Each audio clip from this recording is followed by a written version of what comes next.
Mañana que Dios nos ha regalado. A Dios le damos gracias a Dios por eso, por un día tan hermoso que nos ha regalado, un día más de vida, ¿verdad?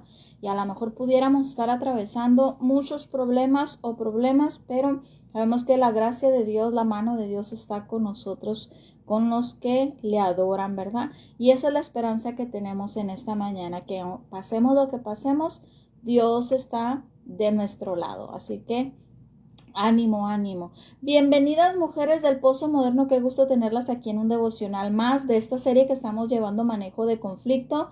Si usted se ha perdido alguno de nuestros temas, déjeme recomendarle, vaya al canal que tenemos en YouTube, que hemos nombrado como nuestro ministerio, estamos en Victoria Ministry, y usted puede encontrar ahí todos los videos de la serie manejo de conflicto y algunos otros temas que hemos dado anteriormente, como los 21 días de oración de devocional por nuestros hijos, los 7 días de oración por la identidad y algunos otros temas que hemos compartido a lo largo de nuestro ministerio, de este tiempo compartiendo. Vamos a continuar hasta terminar esta semana con la serie manejo de conflicto, y el día de ayer hablábamos de la confrontación amorosa. Empezamos cómo se debe de hacer ese encaramiento compasivo y hablábamos de ese tema. Hoy vamos a continuar con ese tema de cómo se debe de hacer un encaramiento compasivo, cómo se debe de ir y hablar con la persona del problema. En unas lecciones anteriores estuvimos hablando cuáles son los puntos cuando nosotros no podemos dejar pasar por alto la ofensa y debemos de confrontarla, enfrentarla, hablar con la persona, ¿verdad? Dijimos que había algunos puntos claves para tomar en cuenta, como una lista que dice si encaja aquí, si encaja aquí, si encaja acá, debo de confrontar a la persona. Estuvimos hablando de cuando el profeta Natán encaró compasivamente a David, el rey David, ¿verdad? Y hoy vamos a continuar con una hermosa lección que de verdad que me gusta mucho esta lección, y vamos a entrar en ella. En Génesis 3, del 9 al 13, Dios cuestiona al hombre y a la mujer. Nuestro mismo Señor desde el principio, desde el Génesis, hace una confrontación amorosa con su creación, con su humanidad, con Adán y con Eva. Los encara compasivamente después de que ellos habían pecado. Allá en el versículo 9 del capítulo 3 le dice, mas Jehová llamó al hombre. Recuerde que una de las cosas que recomendamos es que el encaramiento se haga cara a cara, no por texto, no por llamada, no a través de terceros. Algunas veces pues va a ser necesario hacerlo por carta o por texto porque la persona vive lejos o está presa o está en un lugar donde tú no tienes acceso. Pero en la medida que te sea posible hacer esa confrontación, ese encaramiento compasivo con la persona uno a uno, cara a cara, es lo mejor que puedo recomendarte. Entonces, estamos leyendo aquí el 9 y dice, mas Jehová llamó al hombre y le dijo, ¿dónde estás tú? Y él respondió, oí tu voz en el huerto y tuve miedo porque estaba desnudo y me escondí. Y Dios le dijo, ¿quién te enseñó que estabas desnudo? ¿Has comido del árbol que yo te mandé no comieses? Y el hombre respondió, la mujer que me dices por compañera me dio del árbol y yo comí. Entonces Jehová Dios dijo a la mujer, ¿qué es lo que has hecho? Y dijo la mujer, la serpiente me engañó y comí. Vemos que el encaramiento compasivo que hizo aquí nuestro Señor, nuestro Creador, lo hizo primero con el hombre, y el hombre le echó la culpa a la mujer, señaló a la mujer, fue con la mujer y habló con la mujer, ¿verdad? Y le preguntó también qué es lo que has hecho. Vemos que lo hizo con una parte y lo hizo con la otra parte, no lo hizo nada más con una parte. Vemos que el Señor comienza este diálogo con una serie de preguntas. Yo veo aquí 1, 2, 3, 4 preguntas en estos pequeños versículos que acabo de leer, pero déjame decirte algo acerca de las preguntas que encontramos en la Biblia. Cuando tú te encuentres preguntas en la Biblia, y hay una vez que prediqué acerca de eso, un día voy a subir esa prédica de las preguntas que hace Dios. Cuando Dios hace una pregunta, mi amada, mi amado, Él ya sabe la respuesta. Cuando Dios hace una pregunta, Él ya sabe la respuesta, pero Él te está dando la oportunidad para que tú reflexiones en tu estado, reflexiones en tu conducta, reflexiones lo que vas a responder y ver si en lo que reflexionas te arrepientes. Cuando Dios hace una pregunta, Él ya sabe una respuesta. Cuando Él vino y confrontó al hombre, a Adán en este caso, y le dijo, ¿dónde estás tú? No le estaba preguntando dónde estás tú, en qué parte, en qué árbol, en el río, en el lago, en el río de mango, digo, en el árbol de mangos, en el árbol de bananas. No, él lo que le estaba preguntando no era su ubicación, sino era el estado de su alma, el estado de su corazón. ¿Dónde estás en este momento? ¿Estás conmigo o estás apartado de mí? En cada conflicto, ay, Señor Padre, eres tan bueno. En cada conflicto podemos nosotros, para iniciar el diálogo, hacernos primero esta pregunta a nosotros mismos. ¿Dónde estoy? Tengo un pleito, tengo un problema con una persona, una discusión, una discordia. ¿Dónde estoy? ¿Dónde estoy en este momento? ¿Estoy con Dios o estoy en mi carne? ¿O estoy en mis emociones, mis sentimientos, mi necedad, mi aferrada a lo mío? ¿O estoy con Dios? ¿Se acuerdan que de temas anteriores hemos hablado de que cuando venga un conflicto lo primero que tenemos que hacer es apartarnos, ir y depender de la gracia de Dios, ir con Dios para que Él supla nuestras necesidades y luego ir a confrontar a la persona? Cuando nosotros hacemos eso, ¿dónde estamos? Entonces nuestra respuesta va a ser, Señor, estoy en comunión contigo, estoy aquí contigo. Sin embargo, nuestra respuesta en medio de un conflicto podía ser como respondió Adán. Él respondió, oí tu voz y tuve miedo porque estaba desnudo y me escondí. Nuestra respuesta en un conflicto podría ser, oigo que el Señor me está hablando, me acuerdo de aquellas pláticas que dio la hermana Arlene, donde decía que en un conflicto primero tengo que ir a recargarme en la gracia de Dios antes de ir a confrontar a la persona para no pecar. Pero ahorita no estoy. Y la desnudez siempre representa pecado. La desnudez representa no estar en la gracia de Dios, porque la gracia de Dios cubre nuestra desnudez. La gracia de Dios cubre nuestra sangre. La desnudez representa la vergüenza del pecado, la culpa del pecado. El ahorita decir, ahorita no quiero orar, ahorita no quiero saber nada de Dios, ahorita ando bien enojada, ahora sí voy a ir a confrontar, ahora sí me van a oír, ahora sí voy a explotar, ahora sí voy a sacar todo lo que tengo dentro. Ahorita sí no quiero saber nada de la religión, de Dios, de la Biblia, del Evangelio. Muchos hasta decimos, me bajó de la cruz ahorita. Y Adán estaba diciendo, tuve miedo, te oí, estaba desnudo y me escondí. Y nosotros, cuando en un conflicto no vamos y dependemos de la gracia de Dios para poder pecar, es lo que hacemos. Nos escondemos de Dios. Él no se aparta de nosotros. Dios es fiel y justo y está esperándonos para que vayamos y dependamos de su gracia. Pero somos nosotros los que le sacamos la vuelta. Y Dios le respondió con otra pregunta. Acuérdese, cuando Dios pregunta, Él ya sabe la respuesta, te está dando la oportunidad para que tú recapacites. ¿Quién te enseñó que estabas desnudo? ¿Has comido del árbol que yo te mandé que no comieses? Dos preguntas en una le hizo.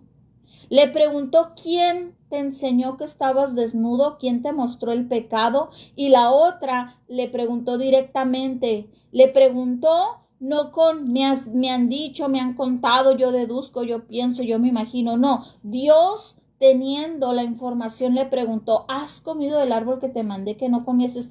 Entró directo al tema, no lo atacó a él diciéndole, y eso lo vimos ayer, que cómo debemos de confrontar, ¿verdad? Que no poner etiquetas, no poner a la persona, llamarla por su pecado, mentiroso, borracho, chismosa, mentirosa, sino hablar de la acción, no de la persona. Y Dios lo hizo aquí. Dios no le dijo a él, Adán, eres un mentiroso, Adán, eres un hipócrita, Adán, eres un pecador, Adán, me arrepiento. No, él lo que le preguntó es directamente su conducta, directamente con pruebas, no con cosas que se imaginaba. Dios le preguntó, ¿quién te enseñó que estabas desnudo? Y le preguntó la segunda, ¿has comido del árbol que yo te mandé que no comieses? En el 12, el hombre le responde, la mujer que me diste por compañera me dio del árbol y yo comí. Y en el 13, Dios va entonces con la mujer y le hace la misma pregunta, ¿qué es lo que has hecho? Directamente, no la ataca otra vez con Eva, eres una maldita, eres una mentirosa, eres una engañadora, una seductora. No le puso etiquetas. ¿Por qué dijimos la clase pasada que no ponemos etiquetas? Porque la etiqueta maldice, la etiqueta cambia la identidad de hijo de Dios. Nosotros no vamos a decirle a nuestro hijo, eres un cochino, eres un mentiroso, eres un borracho, eres un drogadicto, sino que cuando confrontamos hablamos de la conducta con hechos reales, no con me imagino, pienso, deduzco, me han contado, sino que vamos a hablar de la conducta para no etiquetar a la persona y no condenarla a una etiqueta, porque estaríamos pecando nosotros. Dios volvió a preguntarle a la mujer, ¿qué has hecho? Y a ella pues le contestó, ¿verdad? La serpiente me engañó y comí. Vemos en este pequeño parrafito cómo es una confrontación amorosa, un ejemplo bíblico para nosotros, cómo nos confronta Dios. Dios nunca nos va a llamar por nuestro pecado, Dios trata con nuestra acción. ¿Has oído cuando dicen Dios ama al pecador, pero no ama al pecado? Muchos están en contra de ese lema, pero lo vemos como Dios lo que está tratando de decir es que Dios no me sigue diciendo a mí alcohólica, no me sigue diciendo porque mentí ayer, me eché una mentira ayer, no me dice mentirosa, sino que Dios me dice, ven Arlene, vamos a hablar de esa mentira. El Espíritu Santo me redarguye de mi conducta. No, sin embargo, el Espíritu Santo no me dice, eres una mentirosa, apártate de mí.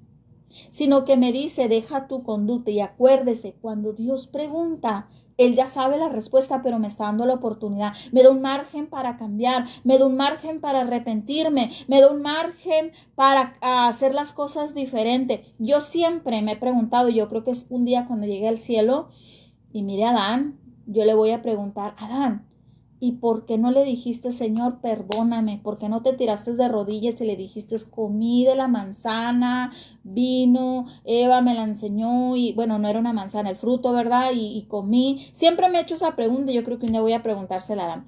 Pero tomando este ejemplo, vemos cómo seguimos ese patrón para hacer una confrontación. Primero venimos cara a cara, uno a uno, recuerde, si te es posible, si no te es posible, pues una carta, un texto, ¿verdad? O una llamada en lugar del texto, porque acuérdese, yo siempre he dicho esto, los textos no tienen sentimientos, los textos se pueden malinterpretar. ¿Nunca se ha metido usted en un problema o en un malentendido por un texto que la otra persona lo entendió de otra manera? No es lo mismo, me has llamado mucho y verdad, y ay no, se mete uno en muchos problemas. No es como la llamada que te oyen la voz y en la voz te pueden oír el tono de voz y la videollamada no se diga mucho mejor, ¿verdad?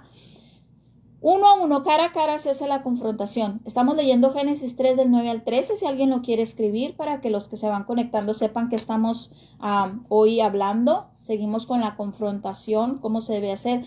Y segundo, puedes llegar, uno, cara a cara. Dos, lo haces con hechos reales, no con deducciones, no con imaginación, no con yo pienso, yo deduzco, ni con cosas que te dijeron terceros, cosas que tú viste, tú oíste. Haces la pregunta, ¿dónde estás? ¿Cómo estás? Haz la pregunta directa, ¿no se te hace que estás bebiendo mucho? Haz la pregunta directa, ¿no se te hace que eso que estás haciendo te está alejando de Dios? ¿No se te hace que eso que estás haciendo te va a causar una enfermedad? ¿No se te hace que eso está diciendo le está causando daño a los niños? Haz la confrontación directa, llámale al pecado pecado y no lo suavices. Y da la oportunidad para que la persona te dé su explicación, no tú deduzcas por qué está haciendo lo que está haciendo. Era lo que hablábamos el día de ayer. Si usted se perdió el video de ayer, vaya a YouTube y mírelo. Aquí cuando Dios le dio la oportunidad a Dan de que le explicara, porque pues estaba desnudo y te oí, pues comí del árbol y pues me escondí, me dio miedo. No critique, no juzgue, no ponga etiqueta, no condene. Es bien importante ese paso, lo vimos ayer también. Y dé la oportunidad a la persona de restaurarse con Dios. Dé la oportunidad a la persona de cambio, dé la oportunidad a la persona de arrepentirse. Quizás usted se pueda preguntar por qué en esta porción Dios no le permitió a Adán, Dios no le permitió a Eva la oportunidad de arrepentirse. Fueron ellos los que no se arrepintieron, los que no reconocieron su falta, sino que en lugar de reconocer le eché la culpa dijo Luis Miguel, le eché la culpa a la playa, a la lluvia, ¿será que no me amas, verdad? Le echamos la culpa a que así soy, así es mi carácter, nunca voy a cambiar, le echamos la culpa al cónyuge, le echamos la culpa a los otros cristianos, le echamos la culpa al mundo, a la lluvia, a la tormenta, y eso no es arrepentimiento. Entonces, cuando una persona se arrepiente, pues ahí está la oportunidad para restaurar la relación, ¿verdad? Aquí en este caso, pues ahí terminó esta historia y sabemos que hubo consecuencias de no haberse arrepentido, ¿verdad?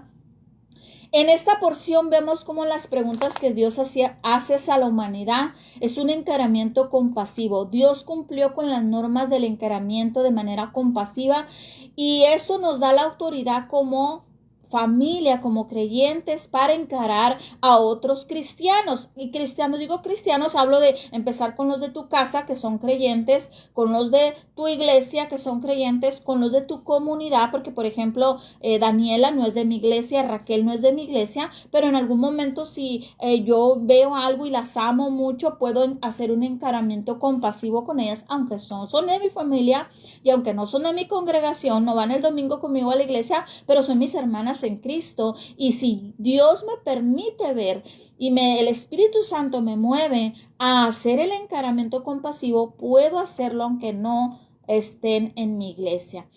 Hacer estas preguntas para saber dónde está mi hermano y qué está perdiendo. Y ahora esa pregunta la vamos a trasladar hacia nosotros. ¿Dónde está tu hermano? ¿Dónde estás? ¿Dónde está la persona? Y después de este pecado vemos que Adán y Eva tuvieron hijos. Y Caín y Abel, y el primer pecado que tuvieron ellos fue que uno tuvo envidia del otro y lo mató. No voy a entrar mucho en detalle en esa historia, pero me llama la atención la siguiente pregunta que hizo Dios cuando caen en pecado. Cae en pecado y Dios pregunta, ¿cómo estás? Y a ellos le preguntó, en esta ocasión le preguntó, ¿dónde está tu hermano? Dándonos una pausa de que Dios nos puede preguntar. Dios nos puede preguntar, Erika, ¿dónde está tu hermana? Tu hermana en Cristo. Nos puede hacer la pregunta, Dios, ¿dónde está tu cónyuge? ¿Dónde está tu hijo? Como lo hizo en aquella ocasión, Dios nos puede preguntar por la condición de nuestro hermano. Algunas personas se rehúsan a hablar con otro acerca de su pecado, ese conflicto, y hoy te voy a hablar en los minutos que me quedan acerca de esto. Y si no termino hoy, le voy a seguir el jueves. Ya saben que los miércoles no me conecto porque los miércoles estoy dando el curso de jueces. Tengo estudio bíblico en línea los miércoles, así es que el miércoles es el día que no me conecto, pero el jueves continúo, le voy a abarcar hasta donde pueda. ¿Por qué nos rehusamos, si es bíblico, por qué nos rehusamos a confrontar a otras personas? Y a lo mejor pueda que tú digas, yo confronto a mis hijos porque tengo autoridad, obligación y los amo. Yo confronto a mi esposo porque me afecta, porque lo amo, porque tengo autoridad, soy su ayuda idónea, o de mi esposa, ¿verdad? En el caso del varón. Yo confronto a mi mamá, a mi prima, mi tía, mi abuelita, a mi tío, mi hermano, mi hermana, de mi familia, porque son mi familia y siento que tengo autoridad, que tengo derecho de decirle, hey hermano, estás tomando mucho, hey hermana, estás hablándole muy feo a tu esposo. Sí, pero ya hablarle a alguien de la iglesia, como en este caso el ejemplo que puse de hablarle con Daniela, o hablar con Raquel, o hablar con Pastora Laura, a veces no me siento con esa autoridad, a veces no me siento con esa capacidad, pero vamos a ver, mediante la palabra de Dios, cómo Dios nos llama a hacer un encaramiento compasivo cuando ves a tu hermano en pecado. Y cuando habla de hermano, habla de todo aquel que es creyente.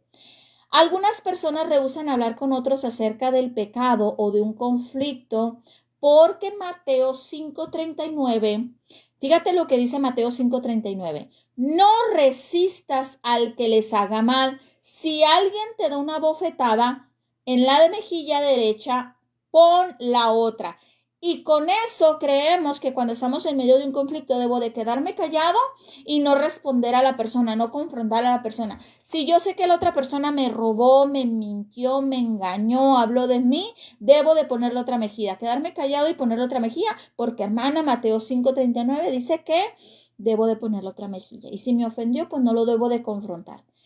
Este pasaje, escúchelo, no prohíbe una corrección personal, no prohíbe un encaramiento compasivo. Más bien lo que está prohibiendo es ir y atacar a la persona, ir en tu propio entendimiento, ir en tus propias manos, ir en tus propias fuerzas a querer tú arreglar el asunto y arreglar a la persona. No buscar venganza, no buscar agraviar a la persona, no irte por tus emociones y dejar que la boca hable lo que tiene que hablar. Eso es lo que está diciendo, no atacar a la otra persona. Este versículo no está diciendo que ataques, pero tampoco está diciendo que no te importe tanto de tal manera que no te metas en el asunto y veas a la persona ahogarse, veas a la persona enlodarse, veas a la persona alejarse de Dios, continuar con una vida que le puede costar hasta su propia vida o meterse en problemas. Este pasaje no está diciendo eso. Lo que está diciendo este versículo, lo que nos enseña, es que como cristianos, estoy hablando con cristianos, no estoy hablando con gente incrédula. Recuerde, ya lo he enseñado, al cristiano se le encara, se le confronta con la palabra de Dios, pero al que no es cristiano no se le confronta con la palabra de Dios porque no la conoce y no tiene el Espíritu Santo y él no rinde cuentas a Dios porque está apartado de Dios. Esto es para cristianos. Este pasaje de Mateo 5:39, ponerle otra mejilla, no está prohibiendo que nosotros confrontemos a la persona de manera personal, más bien prohíbe que tomemos venganza o que agravemos a la persona. Este versículo nos está enseñando a los cristianos que debemos estar dispuestos a soportar daño personal sin tomar represalias. Cuando este daño es resultado directo de un testimonio cristiano. Ya di las pautas cuando sí tenemos que dejar pasar por alto la ofensa y cuando no tenemos que dejar pasar por alto la ofensa. Si usted se lo perdió, búsquelo allí en YouTube. Sin embargo, en los desacuerdos normales en la vida cotidiana, muchos de nosotros los cristianos tienen la responsabilidad de encarar el pecado serio, especialmente cuando se encuentra en otro creyente. Y yo siempre he hecho esta pregunta en grupos que he dado. Una vez recuerdo que lo di en un grupo de mi iglesia y lo he dado en muchos grupos de sanidad. Esta pregunta: si tú un día, voy a ponerme a mí para no poner a nadie, si tú un día me vieras a mí salir de un bar o me vieras salir del Seven, del Oxxo con cerveza y otra vez otro día me saludas y me percibes aliento alcohol y otro día me percibes los ojos rojos y me empiezas a ver mi comportamiento, mi cara, mi físico cambiar y otra vez me vuelves a ver salir de otro bar o juntándome con personas que estaban tomando afuera de mi casa o vienes a mi casa y ves botellas de cerveza, ¿verdad? Y que el Señor me libre de eso ya, gracias a Dios, 12 años sobria. Pero, ¿qué harías? Y dime la verdad, ¿qué harías? Y muchos me dicen, no, pues, oraría por ti. Se lo diría al pastor. Lo dejaría así porque, pues, la verdad no te conozco tanto, no somos tan amigas, ¿verdad? Y a lo mejor nomás oraría por ti. Y realmente, hoy quiero decirlo, que Dios nos ha dejado la autoridad, Dios nos ha dejado la responsabilidad de encarar un pecado serio, de amar de tal manera al prójimo que te importe ver que su vida se está perdiendo, que te importe verlo hundirse en un pecado, que te importe que eso que está haciendo lo va a alejar de Dios, que te importe que eso que está haciendo le está ensuciando el nombre de Jesucristo, la iglesia, que está desuniendo a la iglesia, que te importe que le está causando daños a su familia, a terceros, a gente alrededor de esa persona, que le puede incluso hacer daño a él, que te está haciendo daño en la relación contigo, que te importe tanto la vida de tu hermano y lo ames de tal manera, dice la palabra, el mandamiento, ama a tu prójimo como tú mismo, y que lo ames tanto que te animes a orar, a ayunar y a pedirle al Espíritu Santo que te ayude a hacer un encaramiento compasivo. No dejárselo nomás a voy a orar o a ver, pues a dejarlo porque no la conozco, no conozco tanto a Rosa, no conozco tanto a Erika, no conozco tanto a Ivette, no conozco tanto a esa hermana, no es de mi iglesia, a mí no me corresponde. Muchos creyentes pasamos de largo cuando vemos a alguien hundirse en pecado o lo vemos que está llevando una actitud que le puede costar la vida o que incluso está en pecado. Un pecado serio, repito. Evitamos hacer esa corrección, evitamos hacer ese encaramiento, esa confrontación, por temor, por miedo, porque pensamos que no somos nosotros autoridad. Sin embargo, aquí la palabra nos está enseñando, ¿verdad? Que no es de que lo dejemos ir. Voy a darte el último y le sigo el jueves, ¿ok? Otros evitamos corregir a el hermano en pecado porque preguntamos, ¿quién soy yo para decirle que no lo haga? ¿Quién soy yo para decirle que no lo haga? Nos sentimos sin derecho, nos sentimos sin autoridad, nos sentimos que no somos capaces de decirle a alguien lo que tiene que hacer. Si bien es cierto que no tenemos ningún derecho a forzar a alguien a que cambie su manera, a que cambie, a que acepte nuestra opinión, no tenemos derecho, incluso cuando alguien está en una adicción, nadie lo puede forzar, por más que la mamá llore, por más que la esposa llore y le amenace y los hijos. Si la persona que está en pecado no quiere cambiar, no va a cambiar. La persona tiene que querer cambiar, pero sí podemos nosotros y sí tenemos, porque ya lo estamos viendo que es bíblico, que es una responsabilidad cristiana de ir a confrontar al hermano que está en pecado. Siento que el Espíritu Santo le está hablando a alguien. Tenemos la responsabilidad de alentar a otros creyentes a ser fieles a las verdades de Dios, a ser leales a Dios, íntegros delante de Dios, a presentarse delante de Dios limpios. Esa es nuestra oportunidad para, en medio de un conflicto, restaurar una relación de alguien con Dios, no conmigo. Porque muchas veces el error que cometemos en un conflicto es que quiero que la persona me pida perdón a mí, reconozca que me falló, reconozca que me mintió, reconozca que yo estoy bien y todo yo. Y como un verdadero cristiano, un verdadero creyente, lo que más debemos de anhelar antes de yo debe de ser que se restaure con Dios. Lo demás vendrá por añadidura. Cuando esa persona ponga en primer lugar a Dios, se restaure con Dios, vendrá la añadidura. Pagará su falta.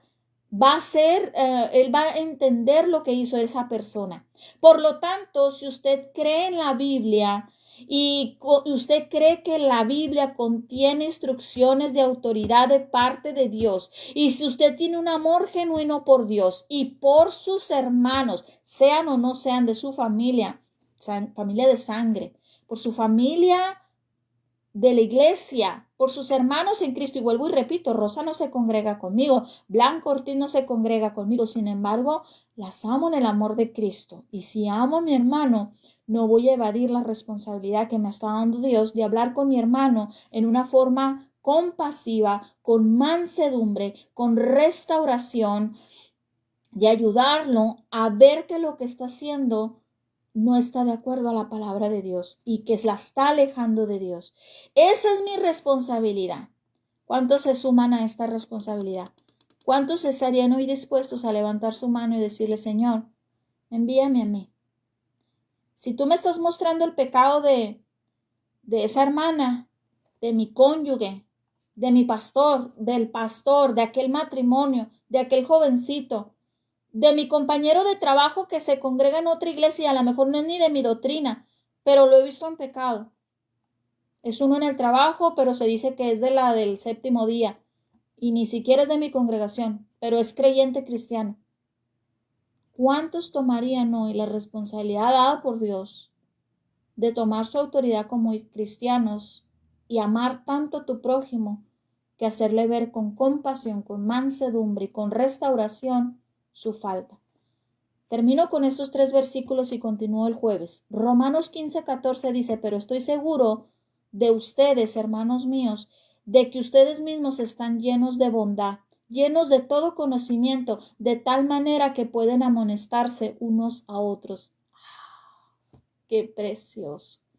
En la iglesia hay gente dotada con sabiduría, con dones llenos del Espíritu Santo que pueden ayudar a otros. Mamás que ya pasaron cosas que otros están pasando, mujeres que tienen 20 años casadas que pueden ayudar a las recién casadas, mujeres que ya son ancianas que pueden ayudar a las más jóvenes, mujeres que ya se retiraron del trabajo que pueden ayudar a las que están comenzando a estudiar o a trabajar, mujeres que ya pasaron por una sobriedad, una adicción y pueden ayudar a las que están empezando a ser sobrias, hombres, matrimonios, personas llenas del Espíritu Santo que pueden ayudar a otros, porque hay bondad en nosotros, porque estamos llenos del Espíritu Santo y podemos hacer ese encaramiento compasivo.